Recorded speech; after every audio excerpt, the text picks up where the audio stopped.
సిద్దిపేట జిల్లా హుస్నాబాద్ పాలిటెక్నిక్ కళాశాల ఆవరణలో విద్యార్థులు వినూత్న నిరసన తెలిపారు. రాష్ట్ర ప్రభుత్వం టెక్నికల్ ఎడ్యుకేషన్ను శక్తి శాఖలో విలీనం చేయొద్దంటూ మానవహారంగా ఏర్పడి ఆందోళన వ్యక్తం చేశారు.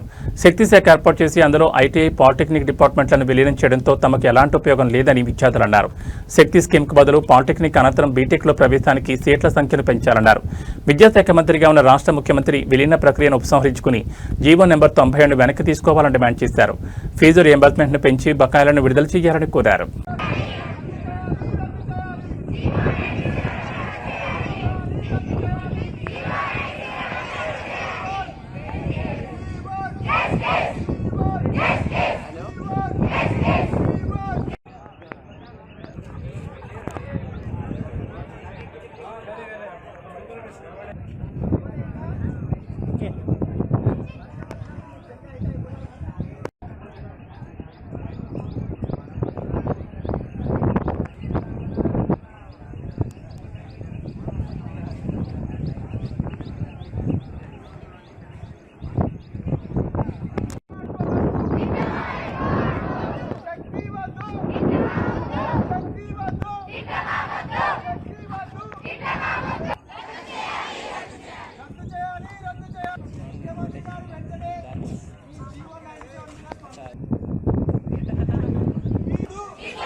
గౌరవనీయులైన ముఖ్యమంత్రి గారికి తెలియజేయనేది ఏమనగా మేము గవర్నమెంట్ పాలిటెక్నిక్ కృష్ణాబాద్ నుంచి మాట్లాడుతున్నాం.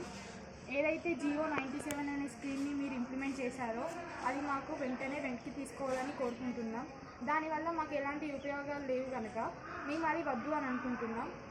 మీకు అన్నీ చేయాలని ఉంటే మాకు ఈ సెట్ తర్వాత ప్రతి ఒక్క బీటెక్ కాలేజ్కి 2 సీట్స్ అవైలబుల్ ఉన్నాయి. దాన్ని ఒక 6 సీట్స్ అట్లా చేయండి. ఫీ రియంబర్స్మెంట్ని పెంచండి. ఇవన్నీ చేయండి. మాకు ఈ శక్తి స్కీమ్ వల్ల ఎలాంటి ఉపయోగాలు లేవు కనుక మాకు ఈ శక్తి స్కీమ్ అనేది వద్దు. ఈరోజు మేము శక్తికి ప్రొటెస్ట్ చేసినాం, మాకు అది వద్దు అని. ఎక్కడున్న ముఖ్యమంత్రిగా ఉన్న విద్యామంత్రి గారికి తెలియజేయనిది ఏమనగా మీరు ఏదైతే ఇంప్లిమెంట్ చేయాలనుకుంటున్నారో జియో 97 స్కీమ్ని, దానివల్ల మాకు ఎట్లాంటి ఉపయోగాలు లేకపోవడం వల్ల మాకు బీటెక్లో లాటరల్ ఎంట్రీ చేయాల్సిన ఆ అవకాశం కూడా లేకుండా చేస్తున్నారు. మాకు ఎందుకో అర్థం కావట్లే. మా పేరెంట్స్ ఎన్ని హోప్స్ పెట్టుకున్నారో అవన్నీ ఇప్పుడు మీ వల్ల పోతున్నాయని మా ఫీలింగ్. సో ఆ స్కీమ్ని మీరు వెంటనే రద్దు చేయాలని మేము మనస్ఫూర్తిగా కోరుకుంటున్నాము. మీరు చేసేదాకా మేము ఇట్లనే పోరాటాలు చేస్తామని తెలియజేస్తున్నాం. మా ఈ సిద్దిపేట జిల్లా హుస్నాబాద్ మండలం కిషనగర్ పాలిటెక్నిక్ కాలేజీలో ఈరోజు శక్తి గురించి ప్రొటెస్ట్ చేయడం జరిగింది. ఇది ఎందుకంటే మన జియో ప్రకారం 97 అనేది ఒక శక్తి స్కీమ్ అనేది పట్టుకొచ్చారు. ఇది ఎందుకంటే ఐటీఐ అలాగే మరియు డిప్లొమా ఈ 2 కోర్సులను మెర్జ్ చేసి మీరు ఒక యూనివర్సిటీ పెడదాం అనుకుంటున్నారు. అది మాకు అంగీకారం కాదు. ఎందుకంటే మేము దీనికి మా పాలిటెక్నిక్ అనేది ఈ విద్యను మేము 3 సంవత్సరాలు చేసి మళ్ళీ తర్వాత బీటెక్ ద్వారా లాటరల్ ఎంట్రీ వెళ్ళాలనుకుంటున్నాం. కానీ మీరు ఈ పాలిటెక్నిక్ అనేది మీరు ఇక్కడికే ఆపేస్తే మాకు జాబ్స్ అనేది డిప్లొమా మీద జాబ్స్ అనేది మేము రాయడం జరగదు.